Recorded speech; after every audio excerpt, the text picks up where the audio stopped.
마태복음 제8장 18절에서 27절까지 말씀. 제가 가지고 있는 성경책에는 신약성경 12페이지에 있습니다. 마태복음 제8장 18절에서 27절까지 말씀을 우리 한 절씩 교독하시겠습니다.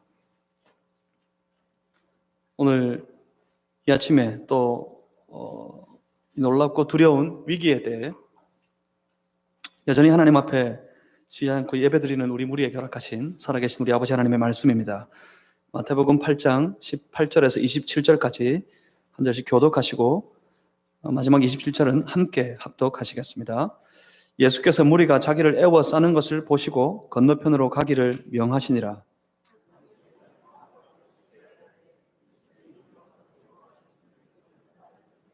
예수께서 이르시되 여우도 굴이 있고 공중의 새도 거처가 있으되 인자는 머리 둘 곳이 없다 하시더라.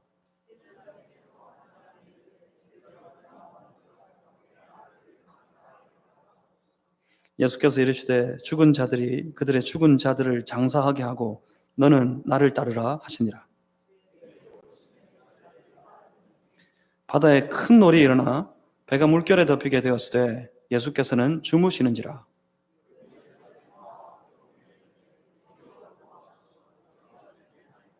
예수께서 이르시되 어찌하여 무서워하느냐 믿음이 작은 자들아 하시고 곧 일어나사 바람과 바다를 꾸짖으시니 아주 잔잔하게 되거늘 그 사람들이 놀랍게 여겨 이르되 이 이가 어떠한 사람이기에 바람과 바다도 순종하는가 하더라.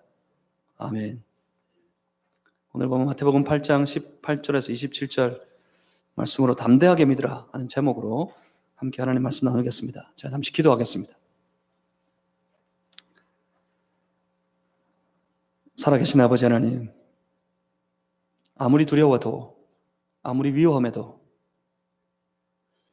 예배를 기대하시고 예배를 기다리시는 우리 아버지 하나님 앞에 사랑하는 주의 백성들은 쉬지 아니하고 나아와 하나님 앞에 엎드려 예배드립니다. 주를 바라보고 주를 경배하며 주님을 찬송하는 주의 거룩한 백성들을 보시옵소서.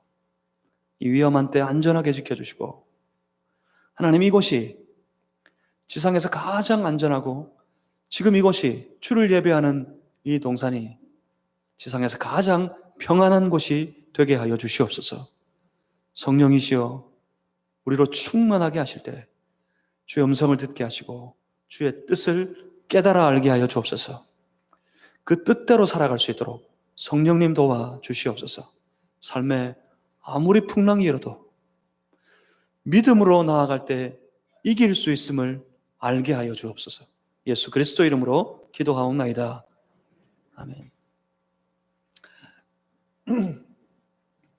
여전히 쉼없이 예수 그리스도를 따르는 주의 거룩한 성도가 되신 여러분들을 이 아침에 우리 주님의 이름으로 축복합니다.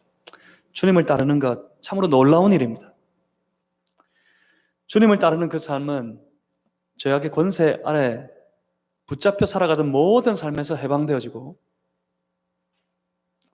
자유를 주시는 주 예수 그리스도의 은혜를 노래하고 찬양하는 삶을 살아가는 것입니다.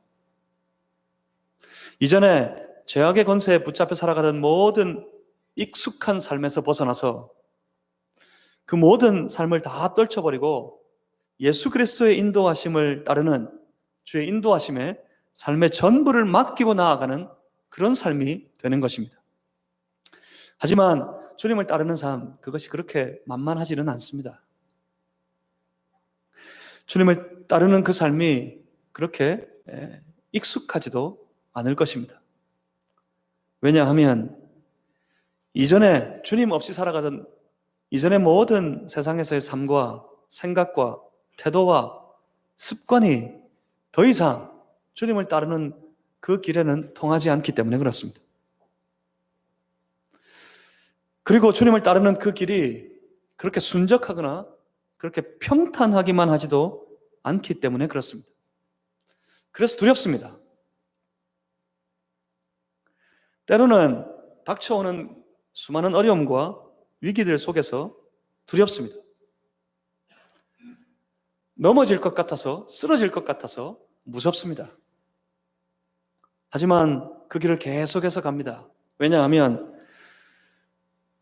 그 두려움을 이기고 그 무서움을 떨치고 나아가는 그 길의 이유는 그 길이 이전처럼 그렇게 홀로 걷는 길이 아니기 때문에 그렇습니다. 이제는 혼자가 아닙니다. 우리 주 예수 그리스도와 더불어 함께입니다. 이제는 내 삶을 주장하시고 내 삶을 다스리시고 내 삶을 인도하시는 주 예수, 나의 그리스도 그분과 함께 나아가는 길이기 때문에 그렇습니다. 내가 주님을 따라가고 있는 중이기 때문에 그래요. 내 앞에 먼저 걸어가시는, 먼저 나아가시는 예수님 때문에 오늘 이 어려움 속에서도 안심할 수 있는 겁니다. 그러니 오늘 만난 걱정이나 근심이나 온갖 종류의 두려움, 그러한 것들에 우리의 생각을, 우리의 마음을, 특별히 우리의 삶을 맡겨버리지 마십시오. 코로나19번 바이러스가 두렵습니까? 그 바이러스가 두려워서 예배드리는 이 시간조차도 그것에 마음이 빼앗기지 않도록 내 마음은 오직 내 삶을 인도하시는, 내가 따라가고 있는 주 예수 그리스도만 바라보도록 여러분의 마음을 지금 잘 붙들고 주장하시기를 주님의 이름으로 소망합니다. 힘겹고 고통스러운 순간을 대하는 새로운 삶의 방식, 새로운 삶의 태도가 있습니다. 그것이 바로 다름 아닌 믿음이라는 것입니다. 믿음이라는 새로운 삶의 방식으로 대할 때에는 세상에서 만나는 온갖 두려움, 그거에 반대해서 믿음으로 그 일을 대하면, 믿음으로 그 일을 만나면 그 믿음 안에서 두려움은 어느새 물러가고 담대함이라는 것이 생겨납니다. 세상 속에서 홀로 걸을 때 세상의 상황들이, 세상의 형편들이 우리를 두렵게 했지만 이제는 내 주 예수 그리스도와 더불어 함께 그 주를 믿는 믿음으로 걸어가기 때문에 어느새 그 두려움이 아닌 담대함으로 그 모든 일들을 만나게 된다는 말입니다. 코로나 바이러스도 담대함으로 맞이하시기를 바랍니다. 담대함으로 이 위기를 지나보시기를 바랍니다. 주께서 우리를 안전하게 인도하심을 경험하게 될 겁니다. 주를 더욱 강하게 신뢰하고 담대하게 주께 우리의 모든 삶을, 우리의 모든 삶의 안전까지도 다 맡기실 수 있기를 바랍니다. 지금 이때쯤 되면, 이런 위험한 때, 모든 사람들이 두려워하는 이때쯤 되면 우리는 더 담대하게, 우리는 더 간절한 마음으로 예배 드릴 수 있어야 됩니다. 오늘 예배 드리기 위해 나오신 여러분들에게는 예배에 대한 절박감이 있는 분들인 줄 믿습니다. 있습니까? 그 절박감으로 지금 더 주님 앞에 엎드려야 할 때입니다. 더 간절하게 주님 바라봐야겠습니다. 믿음이 더 우리의 예배를 주장하도록 우리의 모든 생각과 마음을 다 주께 내어드리시기 바랍니다. 주의 역사를 보시게 될 겁니다. 주의 역사하심을 목격하게 될 겁니다. 오늘 우리 함께 나눌 이 본문이 바로 이 따르는 것, 주님을 따르는 것과 관계 있습니다. 오늘 본문의 19절에 보시면 한 서기관이 등장합니다. 이 서기관은 예수님께 나와서 예수님께 말하기를, 선생님, 어디로 가시든지 제가 따르겠습니다. 아마도 이 서기관은 주의 행하시는 이적과 여러 가지 사역들을 보고 그를 배우기에 충분한 선생님으로 여겼던 것 같습니다. 그래서 예수님을 더 따라 예수님을 통해서 더 새로운 것들을 배우기 원했던 것 같습니다. 그래서 선생님 어디를 가시든지 어디에 머물시든지 어디에 거하시든지 나는 선생님을 따르겠습니다. 그랬을 때 예수님께서 보면 20절이죠. 이렇게 말씀하십니다. 여우도 굴이 있고 공중에 새도 거처가 있으되 인자는 머리 둘 곳이 없다 하십니다. 그렇습니다. 주님을 따르는 길은 외롭고 괴롭고 힘들고 때로는 처참한 길이 될 겁니다. 그런가 하면 또 다른 사람이 나옵니다. 제자 중 한 사람입니다. 제자 중에 한 사람이 예수님께 요청하기를 내가 먼저 내 아버지를 장사하게 허락하시옵소서. 21절에 그렇게 말합니다. 그러자 예수님께서 이번에는 보면 22절입니다. 죽은 자들이 그들의 죽은 자들을 장사하게 하고 너는 나를 따르라. 그렇게 말씀하십니다. 그렇습니다. 주님을 따르는 길은 이렇게 삶의 가장 우선순위조차 다 바꾸어 버립니다.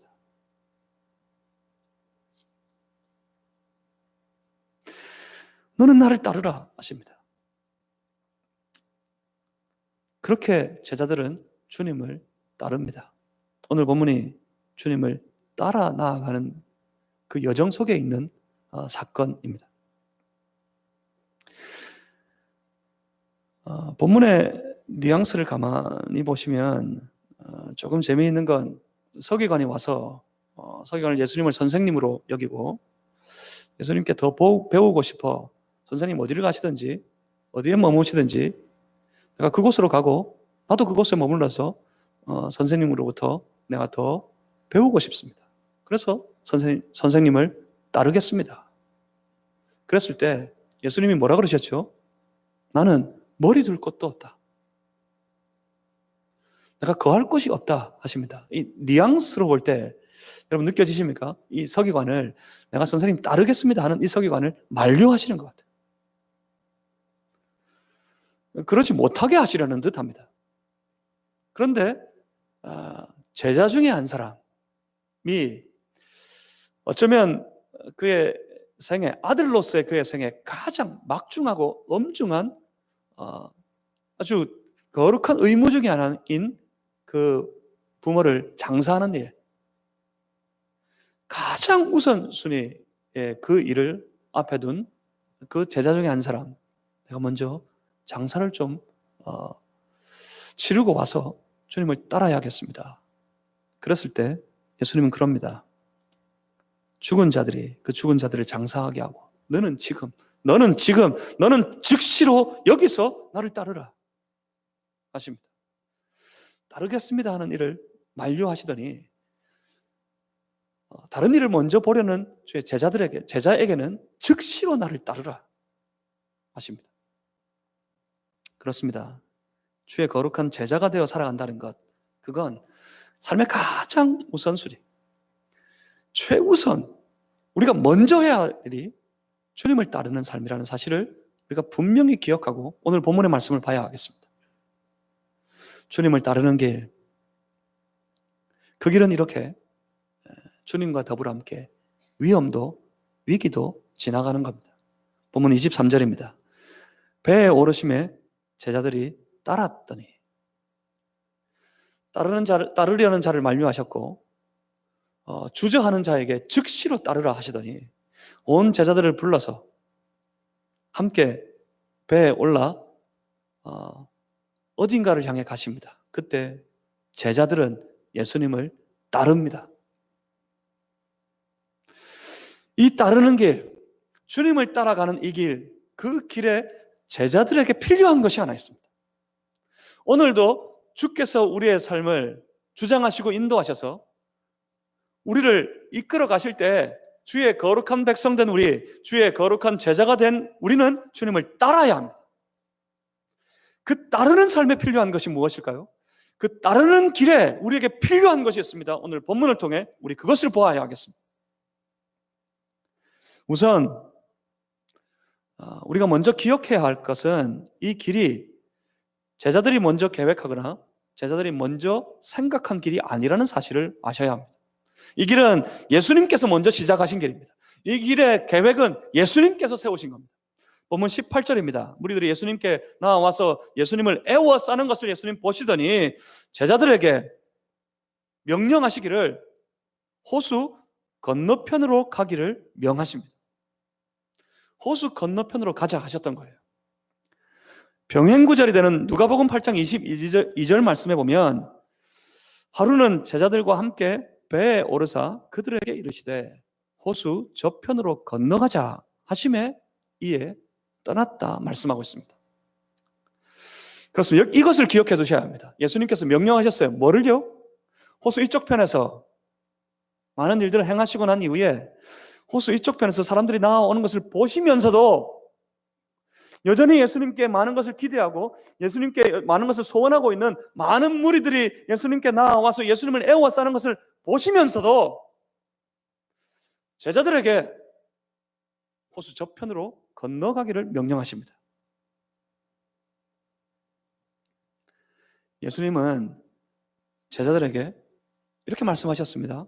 자, 이제 우리가 호수 저편으로 건너가자. 여러분 느껴지십니까? 이 본문의 말씀의 투로 볼 때 지금 예수님은 어떤 계획이 있습니다. 예수님은 어떤 뜻을 가지셨어요. 어디에서요? 호수를 건너가서 저편에서. 호수 저편에 무언가를 계획하셨습니다.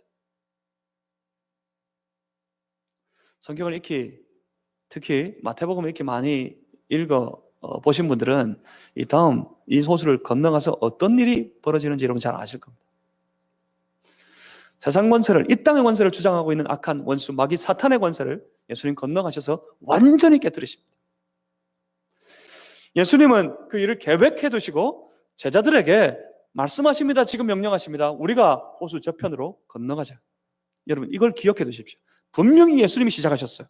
예수님이 호수 저편으로 건너가자 하신 것 때문에 이 길이 시작되었습니다. 자, 이제 우리가 함께 가봅니다. 이제 우리가 예수님과 그 제자들이 타고 있던 그 배 안으로 지금 한번 들어가 보겠습니다. 그 배 안에서 어떤 일이 벌어지는지. 본문 24절입니다.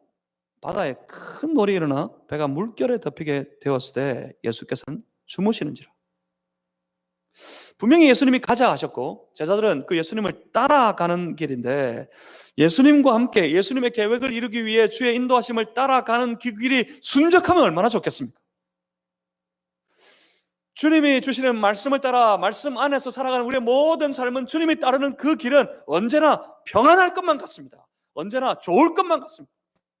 내가 분명히 주님 말씀을 붙잡고 주님 인도하심을 따라가는 믿음으로 신실한 예배도 잘 드리고 기도하고 열심히 신앙생활하며 주님을 따르는 그 길인데 그 길에 내 삶은 항상 안전하고 항상 편안하고 항상 좋을 것만을 기대합니다. 그런데 이게 웬일이죠? 분명히 주님을 쫓는 길인데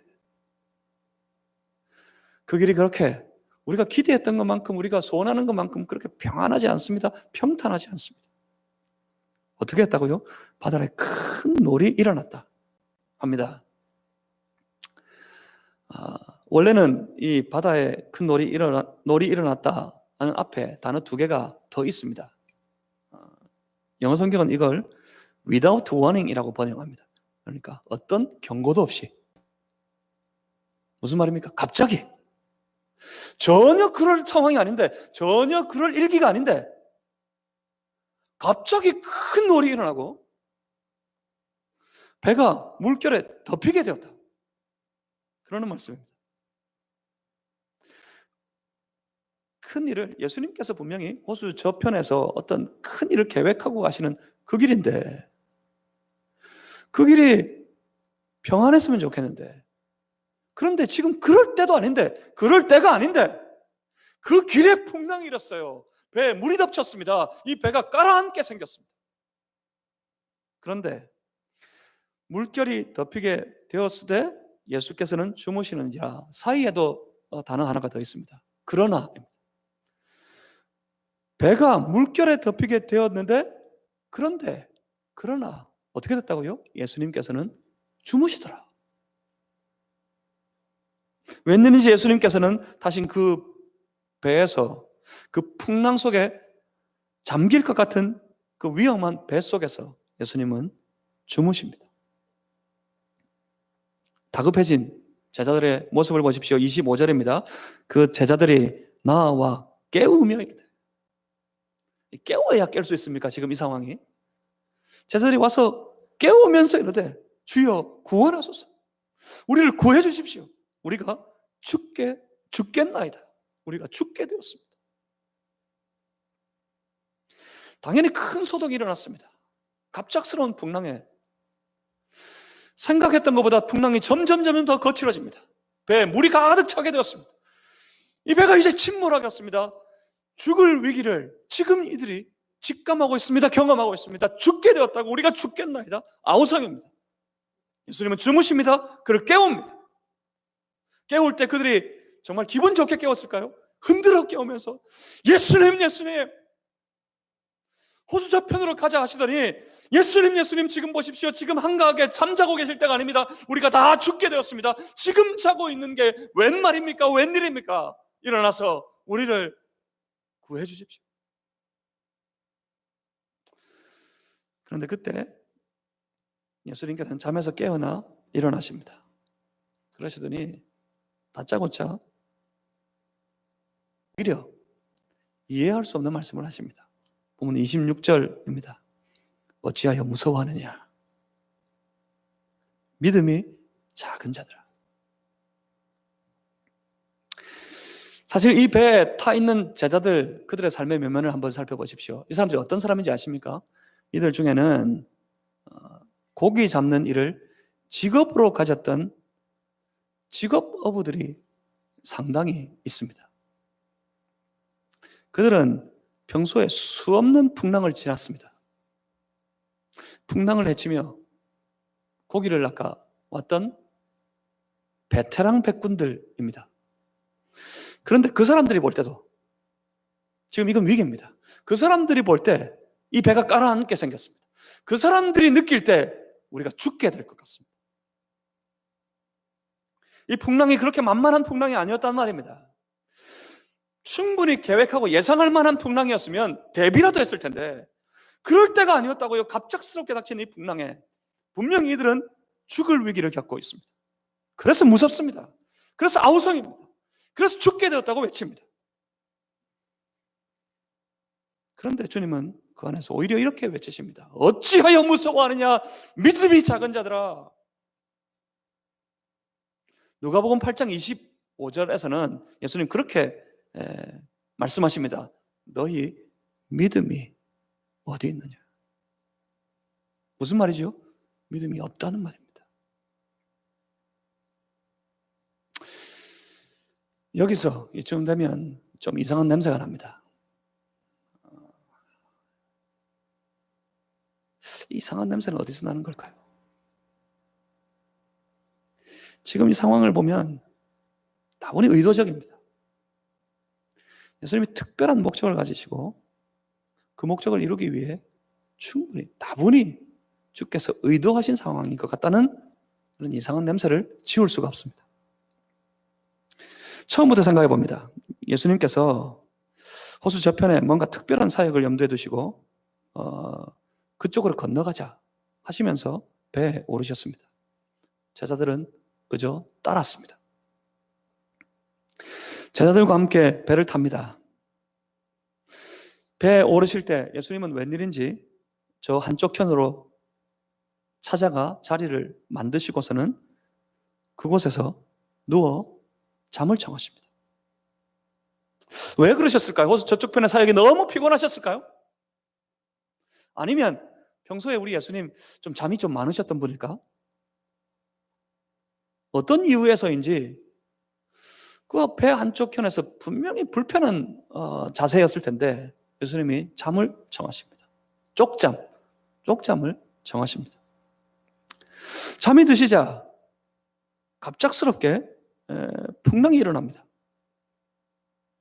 파도가 치더니 물이 배를 덮칩니다. 배가 점점 흔들립니다. 배가 이리저리 심하게 흔들립니다. 그런데 예수님은 여전히 주무십니다. 배가 흔들리다 못해 물이 넘쳐나고 온 배에 물이 가득히 잠기게 되었습니다. 그런데 예수님은 여전히 주무십니다. 사람들이 외칩니다. 물을 퍼내라고 아우성이고 우리가 다 죽게 됐다고 이제 어떡하나 그렇게 아우성입니다. 소리를 지릅니다. 그런데 예수님은 여전히 주무십니다. 이건 주님이 뭔가 특별한 이유 때문에 의도적으로 이 상황을 주장하고 계시다고 생각을 밖에는 도무지 이 상황을 이해할 수가 없습니다. 어떻게 갑자기 이렇게 풍랑이 일어났을까도 그렇고 이 풍랑 속에서 어떻게 그렇게 예수님은 깊이 잠에 들어 계실까? 이해할 수 없습니다. 그렇다면 예수님께서 지금 이 상황을 두고 의도하시는 것이 뭘까? 이걸 생각해 봐야겠습니다. 주님은 지금 제자들에게 뭔가 특별한 의도가 있습니다. 그것을 알기 위해 26절을 다시 한번 유심히 볼 필요가 있겠습니다. 본문 26절에 예수께서 이르시되 어찌하여 무서워하느냐 합니다. 제자들이 예수님을 깨우며 외쳤던 소리 때문입니다. 우리가 죽게 됐습니다. 예수님, 우리가 죽게 됐는데 일어나서 우리를 구해 주셔야 하지 않겠습니까?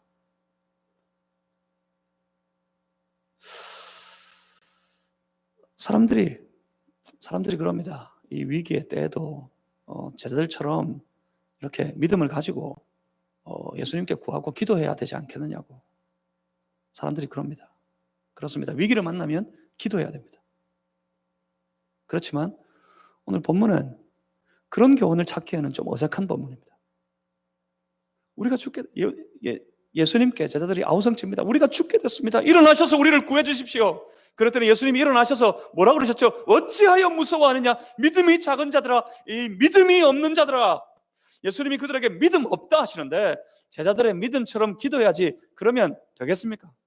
지금 이 상황에서는 제자들의 반응을 보아야 되는 상황이 아닙니다. 이 형편은 제자들이 이 풍랑 속에서 어떻게 대하느냐 이걸 볼 게 아니라 이 바다를 건너가시는 중에 풍랑을 만난 그 뱃속에서 이 풍랑 가운데서 제자들을 향해서 예수님께서 어떻게 반응하시는지를 봐야 되는, 예수님의 반응을 주목해야 되는 그런 본문의 말씀입니다. 우리가 다 죽게 되었다고 아우성칠 때 주무시는 예수님, 일어나시면 뭐 하시면 좋겠습니까? 여러분들은 풍랑이 일어나서 배가 침몰하게 됐고 죽을 것 같아요. 예수님이 그 풍랑 가운데 다 죽게 된 지경에 늦게 잠에서 깨셨습니다. 그럼 뭐 하시면 좋겠습니까?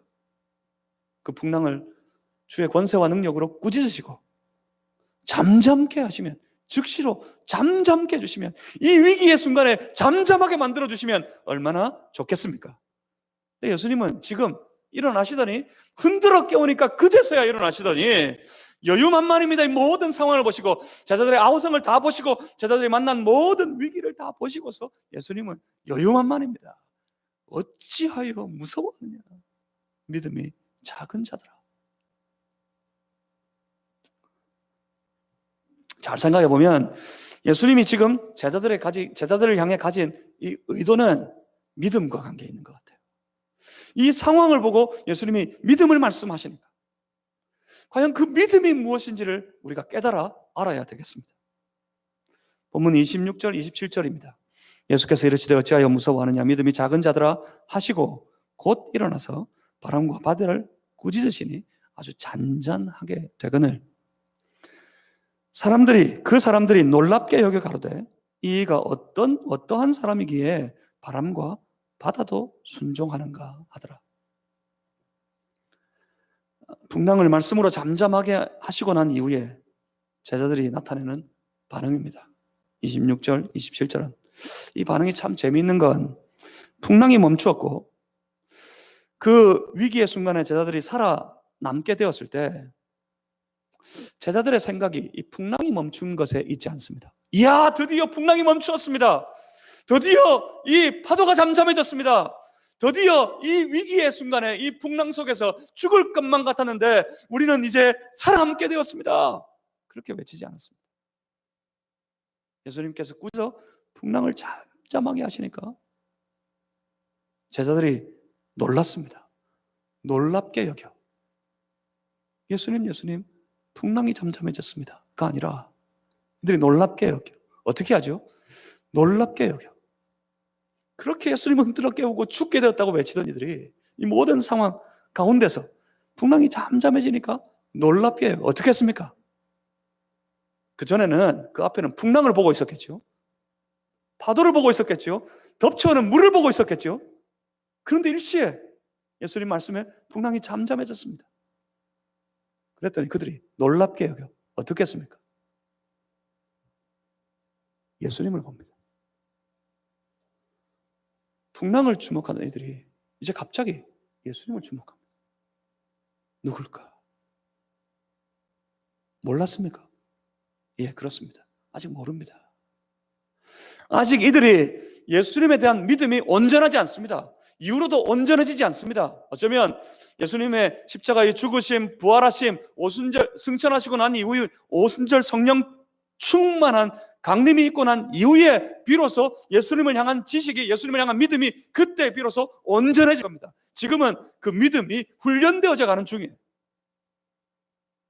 갑자기 예수님을 봅니다. 이분이 누구시기에? 이분이 어떤 분이시기에 바람과 바다도 순종하는가? 그렇습니다. 생각해 보면 예수님께서는 처음부터 이것을 의도하셨던 것 같습니다. 놀랍게 여기서 예수님 주목하도록. 여러분의 삶에 펼쳐지는 많은 은혜의 역사, 모든 것들이 똑같은 것을 의도합니다. 하나님 죽을 지경입니다. 하나님 은혜가 필요합니다. 하나님 이 위기의 때 우리를 구해 주십시오. 그렇게 아우성칠 때 주께서 은혜를 베푸시고 우리를 살려주시고 건져주시고 도와주시면 여러분 눈을 돌리셔야 돼요. 은혜 베푸시는 이유는 은혜의 주가 되시는 예수 그리스도를 바라보도록 하시는 주님의 역사, 주님의 뜻이 그 안에 있습니다. 놀랍게 여겨 예수님 주목하도록 하기 위해. 그러니까 오늘 본문의 상황은 결국 제자들의 믿음을 훈련하기 위한 제자 훈련의 기회였습니다. 그렇다면 그 믿음이 뭡니까? 예수님 바라신 믿음이 뭡니까? 이 풍랑 속에서 예수님이 기대하시는 믿음이 무엇이었겠습니까? 본문 속에서도 우리는 분명히 봅니다. 믿음은 예수님을 내가 주로, 내가 그리스도로 여기고 따르는 그 예수님을 내 모든 삶의 여정에서, 주님을 따라가는 모든 삶의 여정에서 철저하게 주님을 신뢰하는 겁니다. 예수께서 지금 제자들에게 요구하시는 믿음이 바로 그것입니다.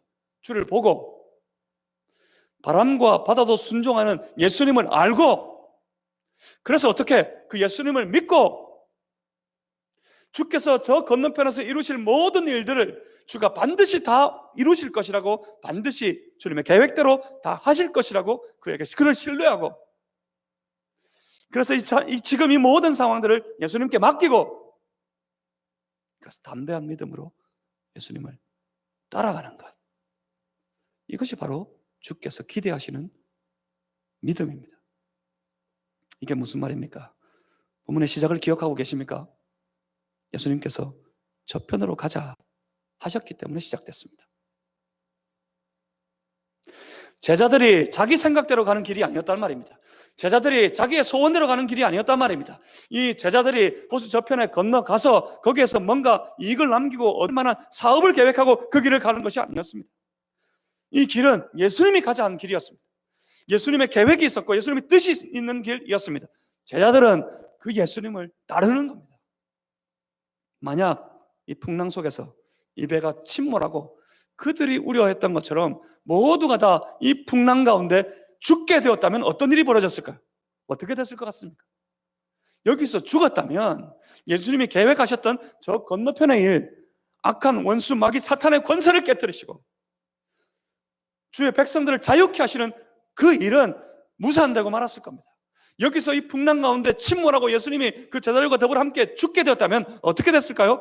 더 나아가서는 주께서 자기 백성들을 구원하시도록 계획하셨던 그 십자가의 사역도 무산되고 말았을 겁니다.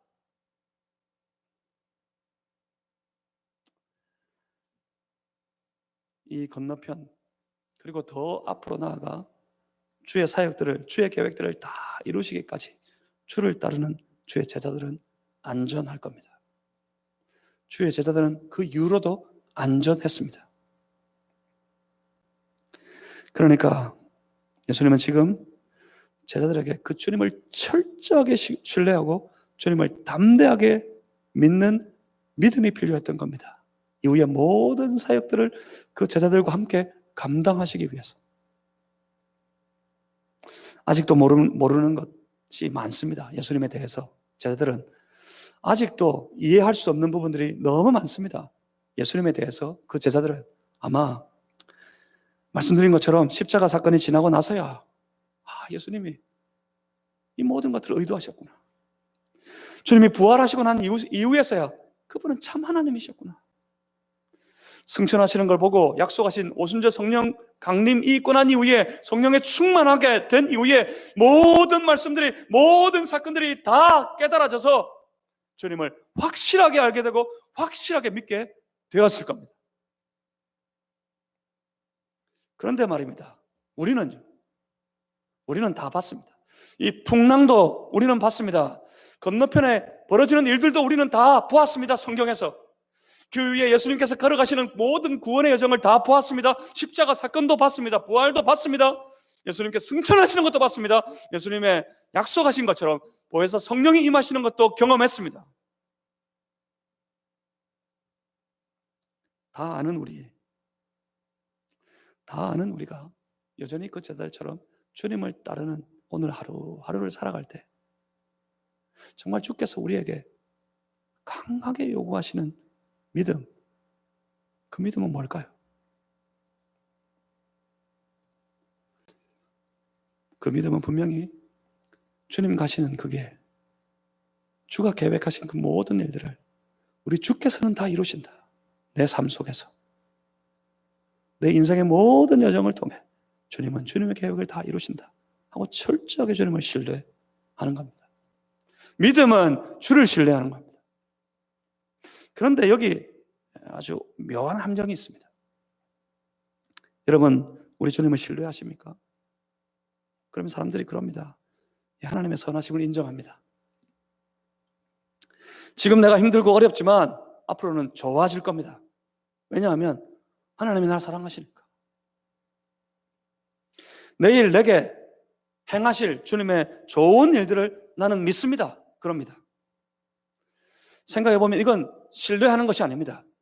이건 그저 자기 위안일 뿐이에요. 내일 잘 될 거야. 더 좋아질 거야.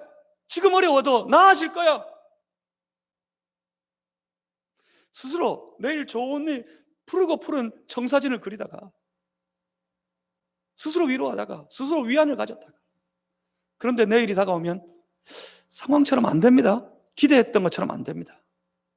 좋아지지 않습니다. 덜컥 어려움이 닥칩니다. 더 곤란해져 버렸습니다. 풍랑을 만나면 주저앉아 버립니다. 온데간데 없이 주를 신뢰하는 믿음은 사라져버리고 없습니다. 그렇습니다. 우리에게 믿음이 작습니다. 아니, 믿음이 없습니다.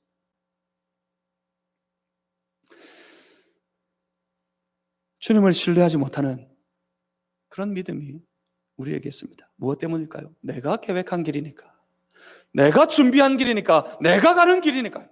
여러분, 이게 중요합니다. 주를 온전히 믿고 따르는 그 길에 앞서, 그 믿음의 여정을 나아가는 그 길에 앞서 주님 가자 하신 길이어야 합니다. 호수저편으로 건너가자. 내가 저 편에 가서 뭔가 계획이 있습니다. 주님, 저곳에 함께 가주시지 않겠습니까? 그곳에 가서 그 일에 성공하게 해주시지 않겠습니까? 요구하는 것이 아니라 예수님께서 먼저 나더러 호수 저편으로 건너가자. 여기서 많은 사람들이 있지만, 많은 이들이 기대하고 있지만, 우리는 여기 저 호수 저편으로 건너가자 하는 그 길이어야 합니다. 주님 가자 하신 그 길을 주의 거룩한 백성들은 따라가야 합니다. 우리의 인생의 여정이 주님 따라가는 것이어야 합니다. 내가 앞서고 주님을 끌고 가는 것이 아니라 주님이 앞서시고 주님이 계획하신 그 길을 주님 따라가는 길이 되시기를 주님의 이름으로 축복합니다. 그때 안심하십시오. 담대하게 믿고 안심하십시오. 주께서 그 일을 지키실 겁니다. 주께서는 그 계획을 이루실 겁니다. 그 계획을 이루시기까지 우리를 보호하실 겁니다. 두려워하지 말고 담대한 믿음으로 주를 신뢰하고 주님 따라가는 주의 거룩한 제자들이 다 되시기를 주의 이름으로 축복합니다.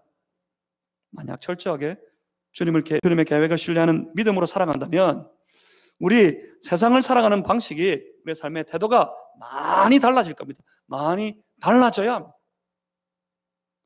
주님 계획하신 그 길을 내가 주님 따라가는 것이라면 가장 소중한 건 주께서 우리에게 그 계획을 일러주시는 주의 말씀일 겁니다. 주의 말씀을 통해 주의 뜻을 분별하고 주님의 계획을 알아서 주님을 따라가야 합니다. 주님을 따라가는 그 길이라면 주님을 믿어야 합니다. 주님을 신뢰해야 합니다. 주께서 이루실 것이라고.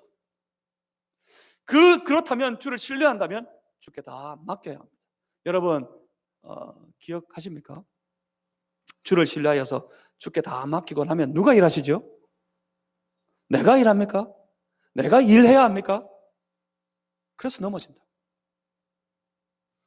잊어버리셨으면 다시 기억하십시오. 주를 신뢰하면 신뢰한 만큼 맡깁니다. 맡기고 나면 누가 일하신다고요? 주께서 일하십니다. 그래서 주의 역사를 이루십니다. 풍랑도 잠잠하게 하시고 마귀도 사탄도 물리치시고 모든 이단의 세력을 다 꺾어버리시고 이 땅 가운데 우리 이 대한민국 가운데 하나님의 역사, 하나님 나라의 역사를 주께서 다시 세워주실 줄 믿습니다. 코로나 바이러스는 그래서 아무것도 아닐 겁니다.